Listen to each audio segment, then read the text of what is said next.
प्रश्न नंबर 1, एक पदेन उत्तरत, एक पद के द्वारा उत्तर दीजिए। क, कस्य राज्यस्य भागेषु गजधरः शब्दः प्रयुज्यते? किस राज्य के भागों में गजधर शब्द प्रयोग किया जाता है? राजस्थान के। राजस्थानस्य। अब है ख, गज परिमाणम कः धारयति? गज के माप को कौन धारण करता है? गजधरः। अब है घ, कार्य समाप्तौ वेतनानि अतिरिच्य गजधरेभ्यः किम प्रदीयते स्म? कार्य की समाप्ति पर वेतन के अतिरिक्त गजधरों के लिए क्या दिया जाता था? सम्मान, सम्मानम। अब है घ, के शिल्पी रूपेण न समादृताः भवन्ति? कौन शिल्पकार के रूप में सम्मानित नहीं होते हैं? गजधरः। तो ध्यान देना कि यहाँ पर बहुवचन है तो ये भी यहाँ पर बहुवचन आएगा। अब है प्रश्न नंबर 2, अधोलिखितानां प्रश्नानां उत्तराणि लिखत, कि नीचे लिखे गए प्रश्नों के उत्तर लिखिए। क, तड़ागाः कुत्र निर्मीयन्ते स्म? तालाब कहाँ बनाए जाते थे? सारे देश में। इसका आंसर है कि तड़ागा अशेषे ही देशे निर्मीयन्ते स्म।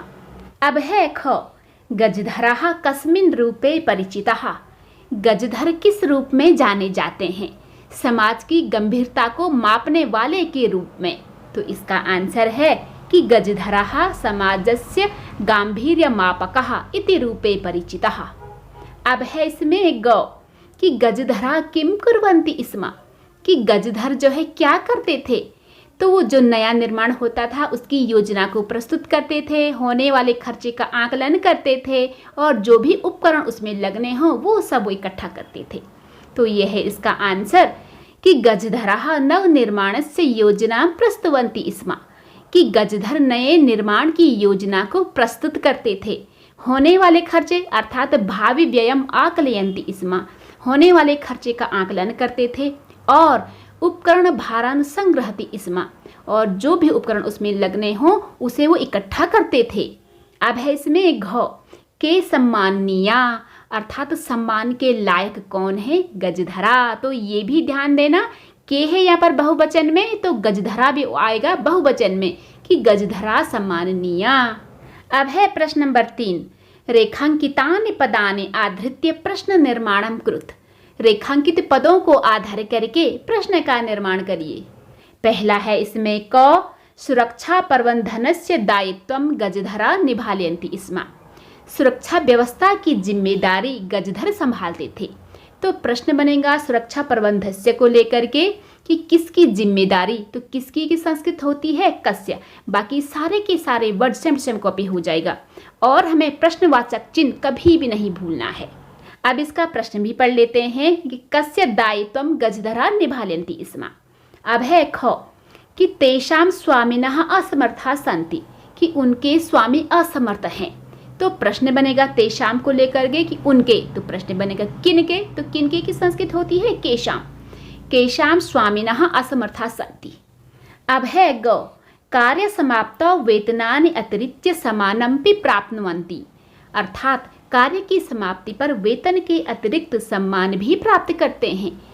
तो प्रश्न बनेगा यहाँ पर वेतनानि को लेकर के, वेतन के, तो प्रश्न है कि किसके, क्योंकि वेतनानि ये द्वितीया के बहुवचन में है तो वो भी द्वितीया के बहुवचन में बनता है कानि, कि कार्य समाप्तौ कानि अतिरिच्य सम्मानमपि प्राप्नुवन्ति।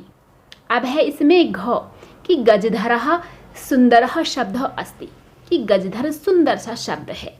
तो प्रश्न बनेगा गजधर को लेकर के कि कौन, तो कौन की संस्कृत होती है कहा, कि कहा सुंदरः शब्दः अस्ति। अब है इसमें ग, कि तड़ागः संसार सागरः कथन्ते, कि तालाब संसार के सागर कहे जाते हैं।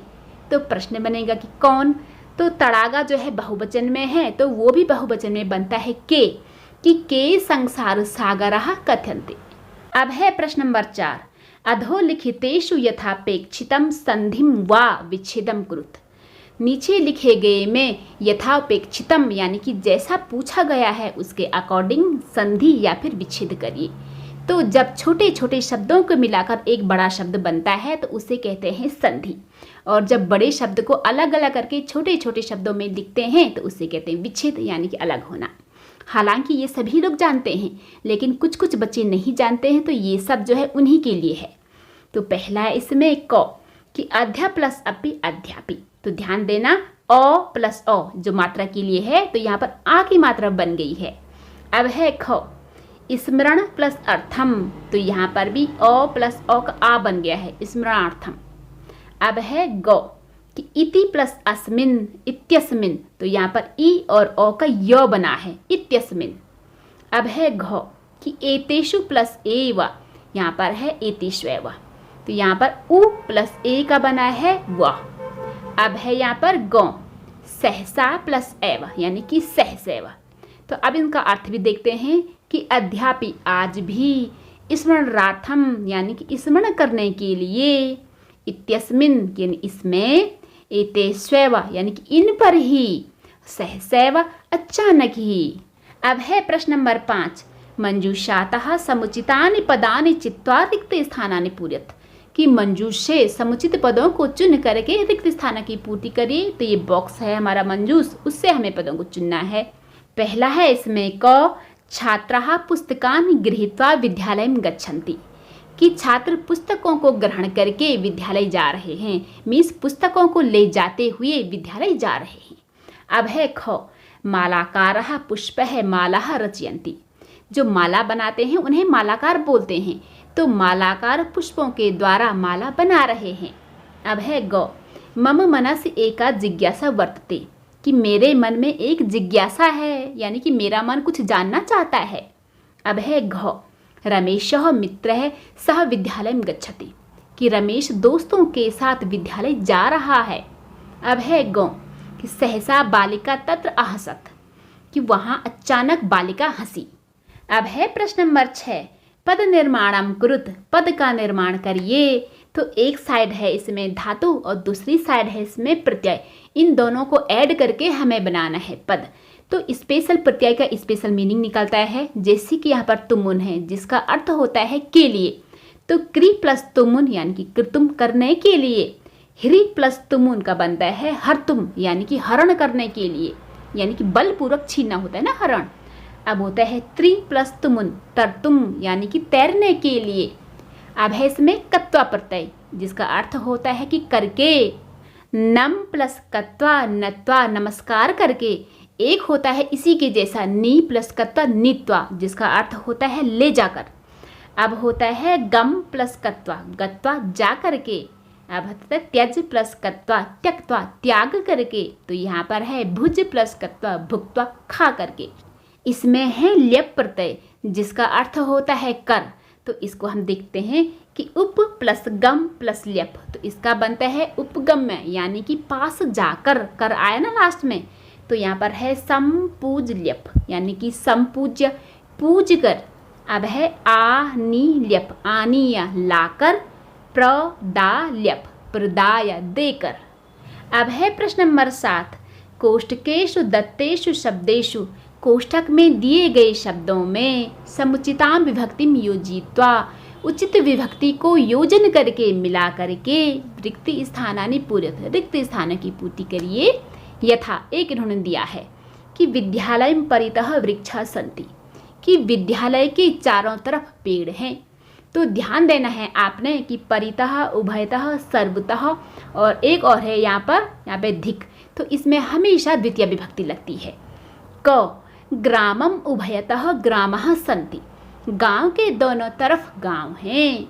अब है ख कि नगरम सर्वतः अट्टालिकाः सन्ति। कि नगर में सब जगह बड़े बड़े भवन हैं। अट्टालिका होती है बड़े बड़े भवन महल जैसी।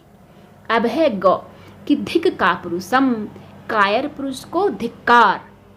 यथा मृगः मृगः सह धावन्ति। कि मृग मृगों के साथ दौड़ रहे हैं। तो आपने ये ध्यान रखना है कि सह के साथ हमेशा तृतीया विभक्ति लगती है। अब है क बालकाः बालका भी सह पठन्ति। कि बालक बालिकाओं के साथ पढ़ रहे हैं। अब है ख कि पुत्र पित्रा सह आपणम गच्छति। कि पुत्र पिता के साथ बाजार जा रहा है। अब है ग कि शिशुः मात्रा सह क्रीडति। कि बच्चा माता के साथ खेल रहा है।